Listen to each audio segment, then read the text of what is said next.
আসসালামু আলাইকুম প্রিয় দর্শক, অন্য মঞ্চের আলোচনায় আপনাদের সকলকে আমন্ত্রণ জানাচ্ছি। সুপ্রিয় দর্শক শ্রোতা মণ্ডলী, আপনারা এই মুহূর্তে আমাকে যে যেখান থেকে দেখছেন এবং যে যেখান থেকে শুনছেন, আপনাদের সকলকে জানাই আমি আমার আন্তরিক অভিনন্দন এবং শুভেচ্ছা এবং কৃতজ্ঞতা প্রকাশ করছি। কন্টিনিউয়াসলি আপনারা আমাকে সাবস্ক্রাইব করে উৎসাহ দেওয়ার জন্য। হেডলাইন এবং ব্যানার দেখে হয়তো আপনারা চিন্তা করছেন হঠাৎ করে আমি এটা কি বললাম, যে সেফ এক্সিট ডিল, জামাত ক্ষমতার পথে। জি, এটাই আসলে সত্য। যদি আপনারা একটু ভালো করে খেয়াল করেন, 2024-এর 5ই আগস্টের পর থেকে আজ পর্যন্ত যা যা ঘটছে তা যদি একটু খেয়াল করেন তাহলে আপনারা ঘটনাটা বুঝে যাবেন। যুদ্ধাপরাধী জামাতে ইসলাম তারা নিষিদ্ধ ছিল, তাদের প্রতীকও ছিল না, এটা হাইকোর্টের রায়ে, কোনো অর্ডিন্যান্সে না। এরপরও 5ই আগস্টের পরে আমাদের মহামান্য সেনা প্রধান তাদেরকে সর্বপ্রথম ডেকেছিল, তাদের আমিরের সাথে 3 তারিখ রাতে কথা বলেছিল। 4 তারিখ যদিও বিএনপির অন্যদের সাথে কথা বলে, কিন্তু 3 তারিখ রাতে বৈঠক করেছিল প্রথমে জামাতের আমিরের সাথে। এবং উনি প্রথম বক্তৃতায় উনি 2বার আমিরে জামাতের কথা বলেছিল, মনে আছে নিশ্চয় আপনাদের। এখন তাদেরকে এনেছে মূলধারা রাজনীতিতে। এবং একটা জিনিস যদি খেয়াল করেন, যে 5ই আগস্টের পরে খালেদা জিয়া কিন্তু জামিন পেয়ে গিয়েছিল। উনি তো হসপিটালেই ছিলেন আগে থেকেও, জামিনও ছিলেন, কিন্তু ওনাকে সরাসরি হসপিটাল থেকে বাসায় নিয়ে আসা হয়, বাসায় ছিলেন। এরপরে জানুয়ারি মাসে উনি ওনার বাসা থেকে লন্ডনে এসেছেন, লন্ডনে ট্রিটমেন্ট নিয়েছেন, লন্ডনে ট্রিটমেন্ট নেওয়ার পরে উনি বাংলাদেশে ফেরত গিয়েছেন সুস্থ স্বাভাবিকভাবে। কিন্তু ওনার কোনো বক্তৃতা বিবৃতি বা কিচ্ছু ছিল না, না কোনো জনসমাবেশে এসেছেন, না কোনো ভার্চুয়ালি কোনো মিটিংয়ে যোগ দিয়েছেন, কোনো কিছুই ওনাকে আসলে করতে দেওয়া হয়নি। ওনাকে ওভাবেই রেখে দেওয়া হয়েছিল, মানে আপনি ম্যাডাম চুপ থাকবেন, কোনো কথা বললেন না, আমরা করতেছি। আর বিএনপির তারেকের সাথে এখানে বাকিরা দেখা করে, ইউনূস সরকার দেখা করে তারা একটা মূলা ঝুলাই দিয়ে গেছেন। এরপরে ওনারা চেষ্টা করেছিলেন যে জামাত, এনসিপি এবং বিএনপি দিয়ে কোনো মতে একটা ইলেকশন করাই ফেলবে। এর মধ্যে আন্তর্জাতিক চাপ টাপ যা ছিল তাতেও ওনাদেরকে কাবু করা যায় না। ওনারা মানে কোনো মতে একটা নির্বাচন করবেন। নির্বাচন করে আসলে ওনাদের ইচ্ছা যেটা ছিল সেটা হচ্ছে জামাত ইসলামকে ক্ষমতা দিয়ে যাওয়া, এনসিপি জামাতকে। এখন আপনারা বলতে পারেন হঠাৎ করে কেন আমি হঠাৎ বলছি জামাত ইসলামের ক্ষমতা দিয়ে যাওয়া, এটা আবার কি? এটা হচ্ছে, দেখেন, ওনাদের এই জিনিসটা, এই থিমটা ওনারা তৈরি করেছে আসলে পাকিস্তান থেকে। পাকিস্তানি সেনাবাহিনী যেমন কোনো কিছুতে নেই, ওরা পেছনে আছে, কিন্তু চাইলেই কালকে সকালে রাষ্ট্রপতি গেছে গা, অন্য দল আসছে, এই দল গেছে গা, তো ওই দল আসছে, কিন্তু মূল ক্ষমতার কেন্দ্রবিন্দু কিন্তু সেনাবাহিনী। কিন্তু সেনাবাহিনী কোথাও নেই, মানে এটা হচ্ছে যে ঘটনা সত্য কিন্তু প্রমাণ করতে পারবেন না আপনি। সেনাবাহিনী সব নাড়াচাড়া করছে, যত পয়সা যত যাই কিছু বাজেটের 70% পাকিস্তান সেনাবাহিনী খায়। তেমনই একটা সিস্টেম ওনারা এখন বাংলাদেশে চালু করার জন্য চেষ্টা চালিয়ে যাচ্ছেন এবং চলছে, সেটা 5ই আগস্টের পর থেকে। তা নাহলে আপনি একটা জিনিস দেখেন, আমাদের বিমান বাহিনী প্রধান পাকিস্তান গিয়ে যুদ্ধ বিমান কেনার চুক্তি করে।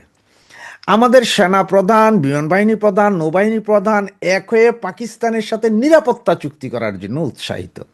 পাকিস্তান আসছে যাচ্ছে, ওনারা আসছে যাচ্ছে, সব কিছু ভাবটা এমন যে পুরোপুরি ওনারা যে পাকিস্তান মাইন্ডেড হচ্ছে, সেটা হচ্ছে মূল কথা। এবং এই মুহূর্তে যেটা চলছে আবার, সেটা হচ্ছে যে এখন একই কারেন্সি করার চেষ্টা করছে, পাকিস্তান এবং বাংলাদেশের কারেন্সি একটাই হবে, এইটারও নাকি চেষ্টা চলছে। যার কারণে আমাদের অর্থনৈতিক অবস্থাকে এই দৈন্য দশায় নেওয়া হচ্ছে, যাতে পাবলিক না বলে যে এইটা কি হলো। তা এই যখন সব অবস্থা, এরই মধ্যে বিএনপি কিন্তু এখনো বুঝতে পারতেছে না। বিএনপি যদি বুঝতে পারতো, আপনি দেখেন গত 5ই আগস্টের পর থেকে এখন পর্যন্ত আপনার সেনাবাহিনীর হাতে নিহতের সংখ্যা 40 জন, তার মধ্যে 30 থেকে 32 জনই আছে বিএনপির। গত 2 সপ্তাহে বা গতকালকেও যদি চিন্তা করেন, এই 2-3 সপ্তাহে আপনার 4 জন মারা গেছে বিএনপির। এক ছেলে তো চিটংয়ে বাবার জিয়াফত খেতে গিয়ে ওখান থেকে সেনাবাহিনী তুলে নিয়ে যায়, পরে মৃত অবস্থায় ফেরত দেয়। এরপর চুয়াডাঙ্গে আরেকটা ছেলে, গতকাল রাতের আরেকটা ছেলে, সবই সেনাবাহিনীর হাতে অবৈধভাবে তুলে নিয়ে হত্যা। এইটার জন্য কিন্তু বিএনপি এত শক্তিশালী, বাংলাদেশের সমস্তময় ক্ষমতার অধিকারী এই মুহূর্তে কিছুই বলতে পারছে না, কারণ ভয়ে আছে বিএনপি। আওয়ামী লীগের তো এই পর্যন্ত জেলখানায় মারা গেছে 100 কতজন, এবং ইন টোটাল সারা বাংলাদেশে মারা গেছে 3000 আওয়ামী লীগ নেতাকর্মী।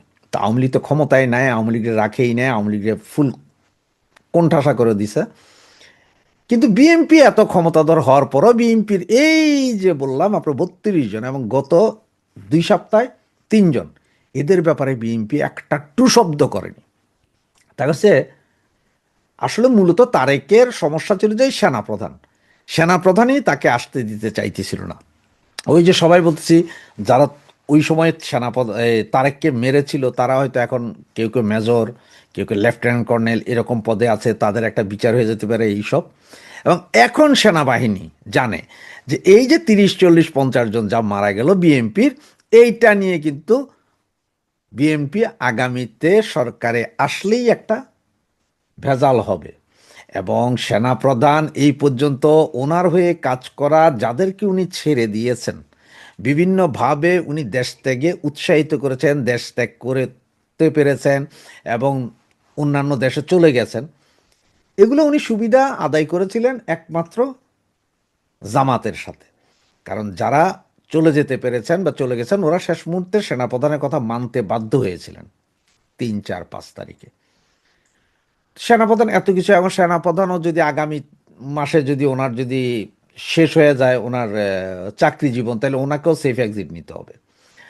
আর জামাত যদি ক্ষমতায় আসে, তাহলে এটা ডিল যেটা হয়েছে সেটা হচ্ছে যে ইউনুসও 30 জন, ইউনিসের এখন ইন্টারিম গভর্নমেন্টে যারা আছে তারা, এবং কিছু সচিব, কিছু পুলিশের বড় বড় কর্মকর্তা, আইজিপি, ডিআইজি, এগুলো ছাড়াও আরও কিছু লোকসহ, মানে ইউনুসীয় গংয়ের 30 জন সরাসরি সেফ এক্সিট নিয়ে চলে যাবে।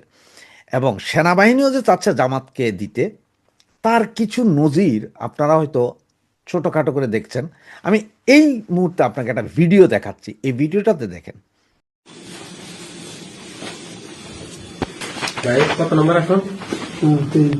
চট্টগ্রাম 3 না? আমি ইয়াতে আসিও হ্যাঁ, লিখতেছি। আমাদের দিকে ওইটাই দেখতে হবে। হ্যাঁ? তারিখ লিখে নিন, আমার ভালোভাবে লিখে দিতে তারিখ। তারিখ এখন দিতে না হবে। না তার জন্য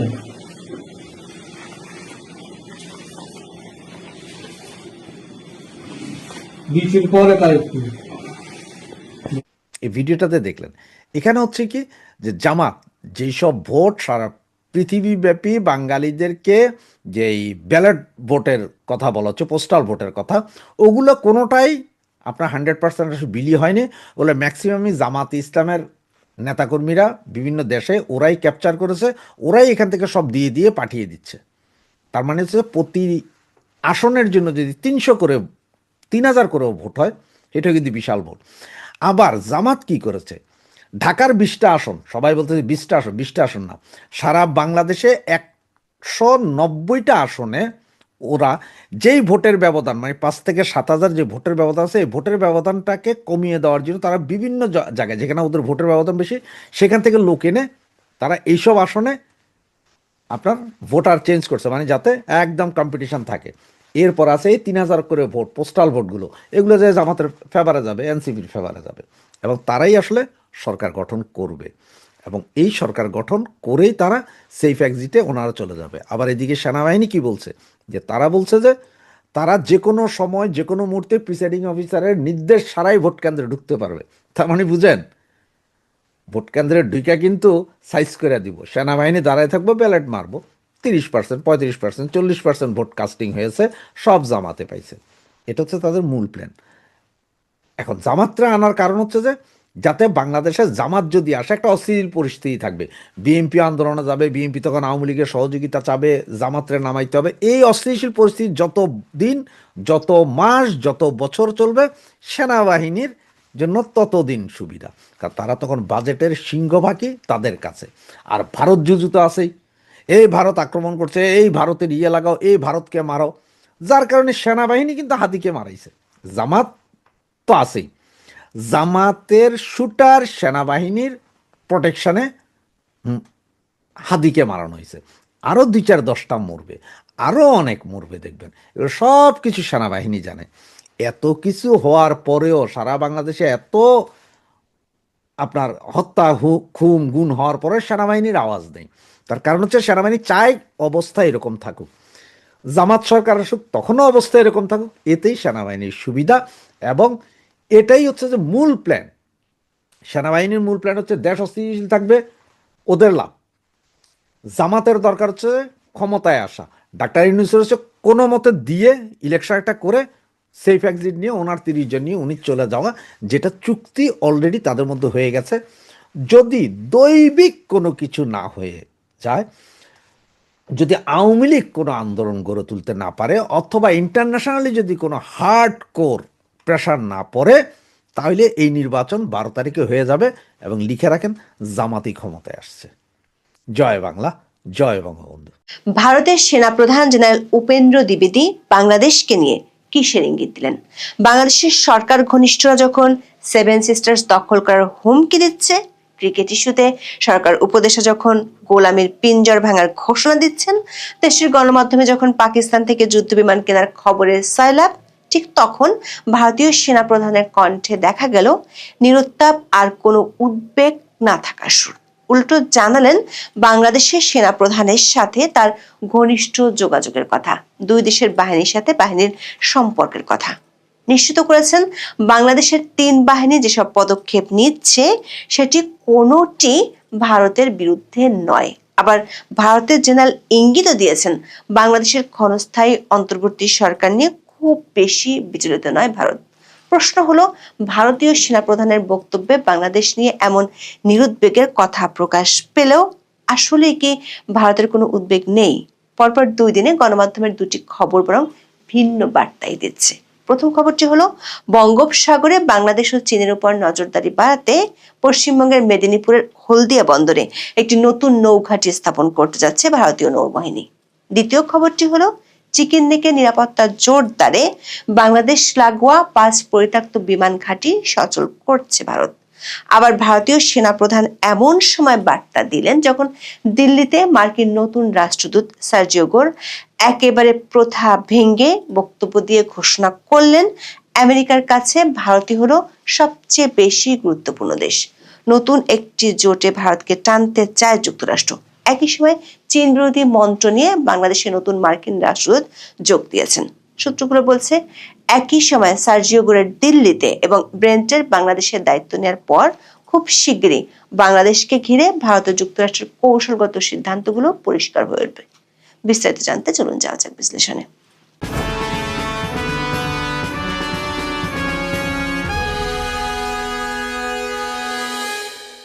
কূটনৈতিক মহলে একটি কথা প্রচলিত আছে, অন্তর্বর্তী সরকারের আমলে বাংলাদেশকে ঘিরে ভারতের মধ্যে যে উদ্বেগ সেটির ভিন্ন রূপ দেখা যেতে পারে যদি ভারত ও আমেরিকার মধ্যে যে দূরত্ব তা কমে আসে। একসময় ট্রাম্প ও মোদির বন্ধুত্ব আন্তর্জাতিক গণমাধ্যমের শিরোনাম হলেও শুল্ক ইস্যুতে সে বন্ধুত্বে দৃশ্যমান ফাটল দেখা গেছে। দিল্লির সঙ্গে ওয়াশিংটনের চলছে কূটনৈতিক টানাপোড়েন। ভারতের উপর এরই মধ্যে 50% শুল্ক চাপিয়েছে আমেরিকা। সেই শুল্ক আরো বাড়ানোর ইঙ্গিত দিয়ে রেখেছেন ট্রাম্প। দফায় দফায় আলোচনার পরেও দুদেশের বাণিজ্য চুক্তি এখনো চূড়ান্ত রূপ পায়নি। এমন পরিস্থিতিতে ভারতের নতুন রাষ্ট্রদূত হিসেবে যোগ দিলেন ট্রাম্পের বন্ধু ও বিশেষ দূত সার্জিও গোর। যোগ দিয়ে ভেঙেছেন প্রথা। সাধারণ কূটনৈতিক প্রথা হলো, রাষ্ট্রপতির কাছে নথিপত্র জমা পড়ার পরেই জনসমক্ষে কোনো বক্তব্য দেন কোনো দেশের রাষ্ট্রদূত। কিন্তু শুক্রবার দিল্লিতে পৌঁছে রাষ্ট্রপতির সাথে সাক্ষাতের আগেই বক্তব্য দিলেন গোর। গোর বলেছেন, আমেরিকার কাছে ভারতই হলো সবচেয়ে বেশি গুরুত্বপূর্ণ দেশ। ভারতের সঙ্গে বন্ধুত্ব আমেরিকার কাছে যতটা গুরুত্বপূর্ণ ততটা আর কোনো দেশের ক্ষেত্রেই নয়। সিলিকন, সেমিকন্ডাক্টর এবং কৃত্রিম মেধা প্রযুক্তিতে ভারতের সঙ্গে জোট বাঁধতে চায় তারা। জানালেন, আন্তর্জাতিক ওই জোটে পূর্ণ সময়ের সদস্য হওয়ার জন্য ভারতকে আমন্ত্রণ জানাবে আমেরিকা। প্রশ্ন হলো, যে ট্রাম্প প্রশাসন এতদিন ভারতকে দূরে রেখেছে, সেখানে হঠাৎ করেই ট্রাম্পের দূত কেন বলছেন ভারতই আমেরিকার কাছে সবচেয়ে গুরুত্বপূর্ণ দেশ? বিশেষজ্ঞরা বলছেন, ইন্দো প্যাসিফিকে চীনের আধিপত্য কমাতে যুক্তরাষ্ট্রের কাছে ভারতের কোনো বিকল্প নেই। এই অঞ্চলের দেশগুলোর সাথে চীনের সামরিক সখ্যতা বেরিয়ে চলেছে, যেটি নিয়ে উদ্বিগ্ন ট্রাম্প প্রশাসন। একদিন আগেই বাংলাদেশের গণমাধ্যমে খবর বেরিয়েছে সামরিক ড্রোন কারখানা স্থাপনে চীনের সাথে 608 কোটি টাকার চুক্তি স্বাক্ষর করবে বাংলাদেশ। বিজনেস স্ট্যান্ডার্ডের খবরে বলা হয়েছে, আকাশ প্রতিরক্ষার সক্ষমতা জোরদারে সামরিক ড্রোন উৎপাদন কারখানা স্থাপনের জন্য চীনের সঙ্গে G2G চুক্তি সই করতে যাচ্ছে বাংলাদেশ। আনুষ্ঠানিক চুক্তির আগে গত 6 জানুয়ারি অর্থ মন্ত্রণালয় প্রকল্প প্রস্তাবের অনুমোদন দেয়। 608 কোটি 8 লাখ টাকার এই প্রকল্পে ড্রোন ম্যানুফ্যাকচারিং প্ল্যান্ট, প্রযুক্তি আমদানি ও স্থাপনার জন্য এলসি খোলা এবং পরিশোধ বাবদ বরাদ্দ রাখা হয়েছে 570 কোটি 60 লাখ টাকা। এই খবর যেদিন প্রকাশিত হয়েছে সেদিনই বাংলাদেশে পা রেখেছেন নতুন মার্কিন রাষ্ট্রদূত ব্রেন্ট ক্রিস্টেনসেন। তিনি অবশ্য এখনো আনুষ্ঠানিক কোনো বক্তব্য না দিলেও কূটনৈতিক সূত্রগুলো বলছে বাংলাদেশে চীনের ক্রমবর্ধমান প্রভাব মোকাবেলায় কাজ করবেন ব্রেন্ট ক্রিস্টেনসেন। বাংলাদেশের পরবর্তী রাষ্ট্রদূত হিসেবে মনোনীত হওয়ার পর গত 24 অক্টোবর যুক্তরাষ্ট্রের সিনেটে ব্রেন্ট ক্রিস্টেনসেনের শুনানি অনুষ্ঠিত হয়। সেই শুনানিতে কিভাবে চীনের ক্রমবর্ধমান প্রভাব মোকাবেলা করা হবে তা তুলে ধরেছিলেন। দর্শক, গত 23 জুলাই 110তম কংগ্রেসের প্রথম অধিবেশনে থিঙ্ক টুয়াইস অ্যাক্ট 2025 নামের একটি আইন আনে ট্রাম্প সরকার, যার একমাত্র লক্ষ্য চীনের অস্ত্র বিক্রি মোকাবেলায় কৌশল নির্ধারণ এবং সংশ্লিষ্ট দেশগুলোকে চীনের অস্ত্র কেনার নিরুৎসাহিত করা। কিন্তু ইন্দো প্যাসিফিক অঞ্চলে এই নীতিতে খুব বেশি সফল হতে পারছে না যুক্তরাষ্ট্র। এর বড় কারণ ভারতের সাথে দূরত্ব, আর তাতে মার্কিন উদ্বেগ বাড়ছে। দর্শক, মার্কিন উদ্বেগ না কমলেও চীন ও পাকিস্তান কেন্দ্রিক বাংলাদেশের সামরিক তৎপরতা নিয়ে ভারতের মধ্যে কোনো উদ্বেগ নেই, এমনটাই শোনা গেছে ভারতের সেনাপ্রধান জেনারেল উপেন্দ্র দ্বিবেদীর বক্তব্যে। 13 জানুয়ারি নয়াদিল্লিতে সেনাবাহিনীর বার্ষিক সংবাদ সম্মেলনে এক প্রশ্নের জবাবে তিনি বলেছেন, যে কোনো ধরনের ভুল বোঝাবুঝি এড়াতে ভারত ও বাংলাদেশের সামরিক বাহিনীর মধ্যে একাধিক যোগাযোগের চ্যানেল খোলা রয়েছে। একজন সাংবাদিক প্রশ্ন করতে গিয়ে বলেন, বাংলাদেশের সঙ্গে পাকিস্তানের সম্পর্কে যে নতুন সমীকরণ, সেটা ভারতের জন্য হুমকি হিসেবে দেখা হচ্ছে। ভারতীয় সেনাবাহিনী বিষয়টি কিভাবে দেখছে? ভারতের আনন্দবাজার পত্রিকা লিখেছে, জেনারেল উপেন্দ্র ইঙ্গিত দিয়েছেন, ঢাকার অন্তর্বর্তী সরকারের মেয়াদ বেশি দিন নয়, তাই তাদের পদক্ষেপ নিয়ে বেশি চিন্তা করা হচ্ছে না। জেনারেল উপেন্দ্র দ্বিবেদী বলেছেন, প্রথমত বাংলাদেশের ক্ষমতায় কি ধরনের সরকার রয়েছে তা বোঝা গুরুত্বপূর্ণ। যদি এটি একটি অন্তর্বর্তী সরকার হয় তাহলে দেখতে হবে তারা যে পদক্ষেপগুলো নিচ্ছে সেগুলো আগামী 4-5 বছরের জন্য নাকি কেবল আগামী 4-5 মাসের জন্য। ভারতীয় সেনাপ্রধান বলেন, বিবেচনা করতে হবে এখনই কোনো তাৎক্ষণিক প্রতিক্রিয়া জানানোর প্রয়োজন আছে কিনা। দর্শক, এর আগে ভারতের পররাষ্ট্রমন্ত্রী এস জয়শঙ্কর ঢাকায় এসে বাংলাদেশের অন্তর্বর্তী সরকার প্রধান উপদেষ্টার সাথে সাক্ষাৎই করেননি। এবার ভারতের সেনাপ্রধান ইঙ্গিত দিলেন, ক্ষণস্থায়ী সরকারের কর্মকাণ্ড নিয়ে খুব বেশি ভাবেন না তারা, বরং বাংলাদেশের 3 বাহিনীর সাথে ভারতের 3 বাহিনীর যে ঘনিষ্ঠ যোগাযোগ আছে সেটিও খোলাসা করলেন। তিনি বলেছেন, এই মুহূর্তে 3 বাহিনী তাদের যোগাযোগের সব চ্যানেল পুরোপুরি খোলা রেখেছে। ভারতীয় সেনাবাহিনীর একাধিক যোগাযোগের চ্যানেল সক্রিয় রয়েছে এবং তিনি বাংলাদেশের সেনাপ্রধান জেনারেল ওয়াকারুজ্জামানের সঙ্গে নিয়মিত যোগাযোগ রাখছেন। তিনি আরো বলেন, একইভাবে অন্যান্য চ্যানেলের মাধ্যমেও তারা যোগাযোগ বজায় রাখছেন। ভারতীয় সেনাবাহিনীর একটি প্রতিনিধি দলের বাংলাদেশ সফরের কথা উল্লেখ করে তিনি বলেন, প্রতিনিধি দলটি বাংলাদেশে মাঠ পর্যায়ে সংশ্লিষ্ট সবার সঙ্গে সাক্ষাৎ করেছে। একইভাবে নৌবাহিনীর প্রধান এবং বিমান বাহিনীর প্রধানও কথা বলেছেন। জেনারেল দ্বিবেদী বলেন, এর উদ্দেশ্য হলো কোনো ধরনের যোগাযোগ বিভ্রাট বা ভুল বোঝাবুঝি যেন না হয়। তিনি আশ্বস্ত করেছেন, এই মুহূর্তে বাংলাদেশের 3 বাহিনীর পক্ষ থেকে যে পদক্ষেপগুলো নেওয়া হচ্ছে তার কোনোটি কোনোভাবেই ভারতের বিরুদ্ধে নির্দেশিত নয়। দর্শক, বাংলাদেশের যে তৎপরতা সেটিকে ভারতীয় সেনাপ্রধান দেখছেন বাংলাদেশের প্রতিরক্ষা বাহিনীর সক্ষমতা উন্নয়নের চেষ্টা হিসেবে। তিনি বলেছেন, সক্ষমতা উন্নয়নের বিষয়টি একটি চলমান প্রক্রিয়া। ভারতও তা করেছে, অন্যান্য দেশও করছে। আর ভারতের প্রস্তুতির দিক থেকে বলতে গেলে ভারত বাংলাদেশের পরিস্থিতি নিবিড়ভাবে পর্যবেক্ষণ করেছে। দর্শক, বাংলাদেশে 1.5 বছর আগে ক্ষমতার পট পরিবর্তনের পর ভারত বিরোধিতার চরম উত্থান হলেও পরিস্থিতি আয়ত্তের মধ্যে থাকার কথা এর আগেও বহুবার জানান জেনারেল উপেন্দ্র। এমনকি বাংলাদেশের অন্তর্বর্তী সরকারের সময়কার ঝুট ঝামেলা দীর্ঘস্থায়ী হবে না বলেও ইঙ্গিত দেন। দর্শক, ভারতীয় সেনাপ্রধান যদিও বলেছেন বাংলাদেশের সামরিক তৎপরতা নিয়ে ভারত বিচলিত নয়, কিন্তু গণমাধ্যমের খবর হলো বাংলাদেশের জল ও স্থল সীমান্ত ঘিরে ভারতের নজিরবিহীন তৎপরতা বাড়ছে।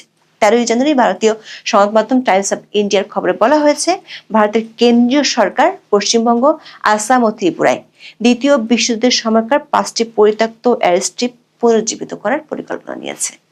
বাংলাদেশ সীমান্তবর্তী রাজ্যগুলোতে আঞ্চলিক যোগাযোগ বাড়ানোর লক্ষ্যে এই উদ্যোগ নেওয়া হচ্ছে।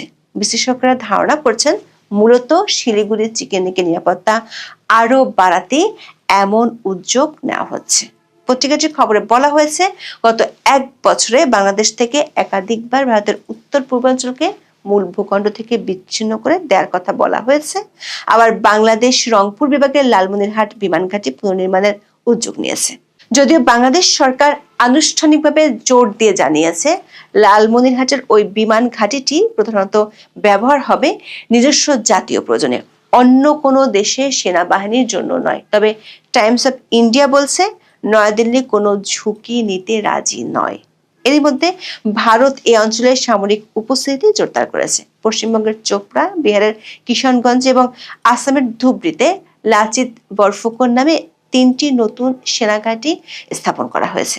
অন্যদিকে ইন্ডিয়া টুডের খবর বলা হয়েছে, বঙ্গোপসাগর উত্তর অংশে চীনের নৌ তৎপরতা বৃদ্ধি এবং বাংলাদেশ ও পাকিস্তানের ক্রমবর্ধমান প্রতিরক্ষা সহযোগিতার মুখে কৌশলগত অবস্থান মজবুত করার উদ্যোগ নিয়েছে ভারত। এই লক্ষ্যে পশ্চিমবঙ্গের মেদিনীপুরের হলদিয়া বন্দরে একটি নতুন নৌঘাঁটি স্থাপন করতে যাচ্ছে ভারতীয় নৌবাহিনী। নতুন স্থাপনাটি একটি নৌ ডিটাচমেন্ট বা মূল বাহিনী থেকে আলাদা ফোর্স হিসেবে কাজ করবে, যার লক্ষ্য হবে ছোট আকৃতির আধুনিক যুদ্ধজাহাজ মোতায়েন করা। হলদিয়া বন্দর থেকে সরাসরি বঙ্গোপসাগরে ঢোকা যায়। হলদিয়া ডক কমপ্লেক্সের বিদ্যমান সুযোগ সুবিধা ব্যবহার করে দ্রুত এই ঘাঁটি কার্যকর করা সম্ভব। বর্তমানে সেখানে একটি বিশেষ জেটি ও প্রশাসনিক ভবন তৈরির কাজ চলছে। বিশেষজ্ঞদের মতে, বাংলাদেশ হয়ে ভারতে অনুপ্রবেশ ঠেকানো এবং ভারতের জল সীমানায় চীনের পিপলস লিবারেশন আর্মি নেভির গতিবিধি পর্যবেক্ষণ করতে এই ঘাঁটি অত্যন্ত সহায়ক হবে। কূটনৈতিক সূত্রগুলো বলছে, চীনের সাথে সম্পর্কের কারণে আমেরিকার মধ্যে যেমন উদ্বেগ বাড়ছে, তেমনি পাকিস্তানের সাথে বেশি মহরম থাকার কারণে বাংলাদেশ নিয়ে ভারতেরও উদ্বেগ আছে।